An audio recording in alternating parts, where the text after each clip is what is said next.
Or bet on Bitcoin, one of the two. Here we go. Oh, I'm so nervous.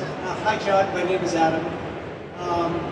You inspired me to make music, and you inspired me to rap. My name is Adam. I'm never Awesome. And I wanted to say happy 20th anniversary to My Time Is Now. Thank you so much. It's one of my favorite albums of all time, and it inspired me to rap. And without it, I don't think I'd be making music. And well, I got like a kind of like a two-part question. Two-parter, go for it. It's very short, nothing big. Do you think you'll ever get on the microphone again? And can I get a selfie with you? I don't know. I appreciate it. The selfies, there's no way I can do that because it'll be a cavalcade of selfies. This thing will melt down into a nuclear selfie explosion. As far as rapping again, man, I'm 48 and I'm wearing like khaki shorts. Just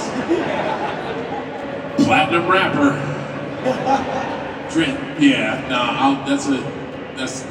That was a phase of my life that I'm very proud of. I'm very proud of the album, but I think that chapter is closed. Thank you so much. Over here.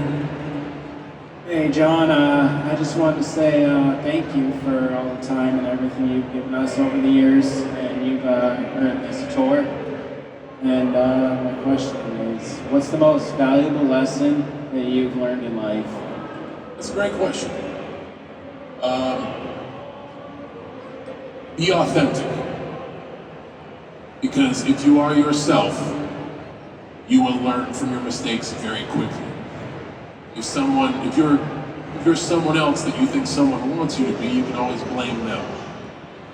But when you're authentic and you crash and burn, you gotta point all the fault towards here so you can learn and move onward in life. And learning from your failures is a chemistry experiment that melds into something we call wisdom. So if you live an authentic life, and I've been fortunate enough at a very young age to start living authentically as myself, the biggest regrets I have are the moments where I didn't live authentically to myself. So I would just say, be authentic. Thank you. Yes. Nice sign. Is there a question behind the sign, or is it just a sign? All right. My name is Justin, and I have a request. Yeah. I would love to do a 30-second promo from these Boston fans! All right, I'll tell you what. I got 22 minutes left. I'll give you half a minute. Go for it. My name is Justin, and here is my tag team partner, John Cena, and me, and the greatest of all time, will take those tag team titles down. So if you're with me or against me, we don't care. John, finish it off. That was exactly 30 seconds. You had that timed perfect. I think you did fantastic. Enthusiastic, passionate, knew what he was talking about, hit his time. That is one hell of a promo. Thank you very much. I appreciate a round of applause. Thank you so much, my friend. Appreciate you. Hey, John. I was going to ask you more about the Kowloon, but to date ourselves, it's been 11 years since the Money in the Bank in Boston where you won the title, and that's kind of the whole story of your career, stepping up when they needed you. Daniel Bryan gets hurt, and that match is star-studded. It's Roman Reigns, it's Cesaro, it's Randy Orton, Bray Wyatt. What about that match in Boston? Any memories specific to that night or around the Garden? It was such a great night, great moment. Man, I've had so many memories in TD. Certainly that match is important, and all these moments affect us in a different way, right?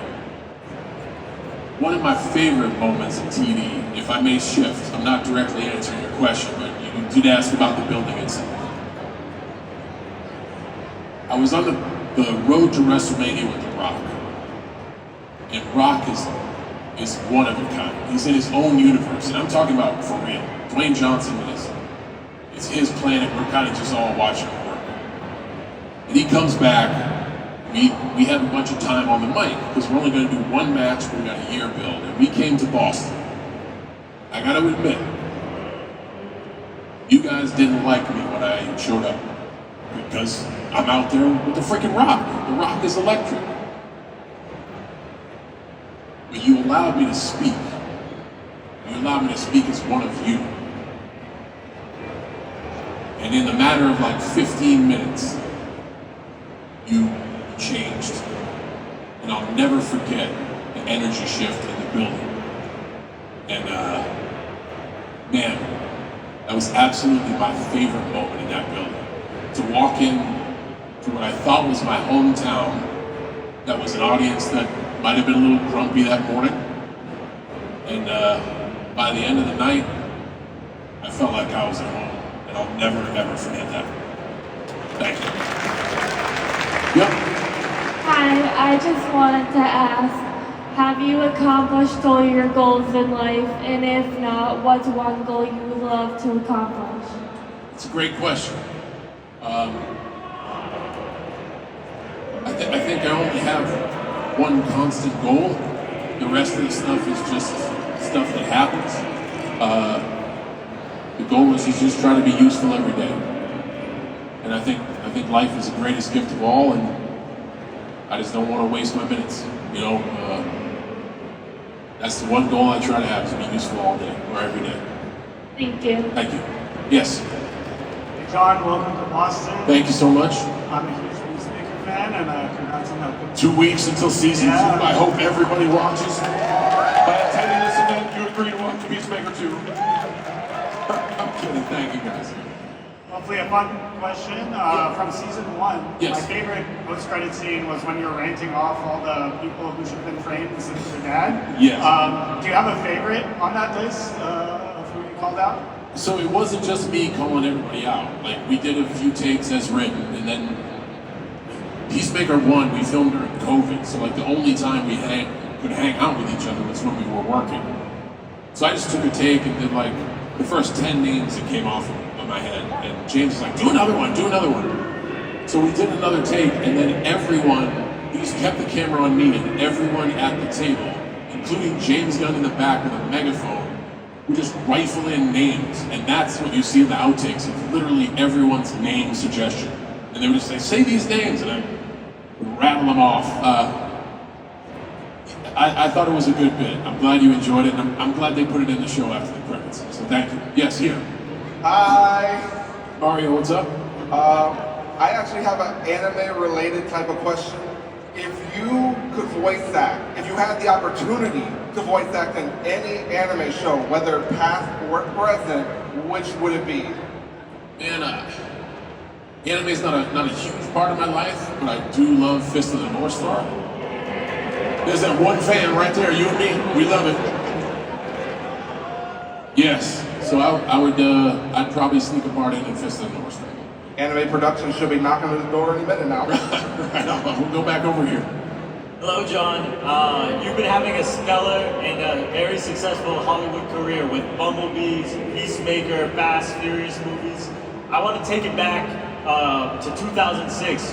What was it like filming The Marine, and how does that experience change how you see filmmaking today?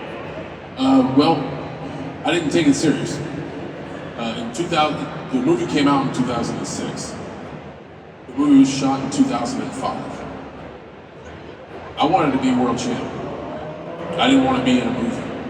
I wanted to do the movie so more people would show up to the wrestling shows. And the movie was fun, but I wanted to be elsewhere. And that's a huge takeaway, because for me, if you're not present, you don't have a chance, man. Like, the work will suffer. And nowadays, in days of constant distraction, right? If you aren't present, you ain't gonna do good work. And I wanted to be elsewhere, and I wanted to be in the ring. And that's why I did a bunch of bad movies. Because people kept telling me, oh, do this movie, it's gonna be good for the wrestling business. And my heart wasn't in it. I always wanted to be in the ring. Now, I'm grateful for another chance. And when I'm on a set, I'm there. I'm there like when I'm in a WWE arena. I'm there wholeheartedly. And I really am passionate about the work, I'm passionate about what we do. I learned a valuable lesson. It talks about failure, and how failure can lead to wisdom. And the takeaway from the Marines, man, you better be present if you actually like doing this. Thank you. You got it. Go for it.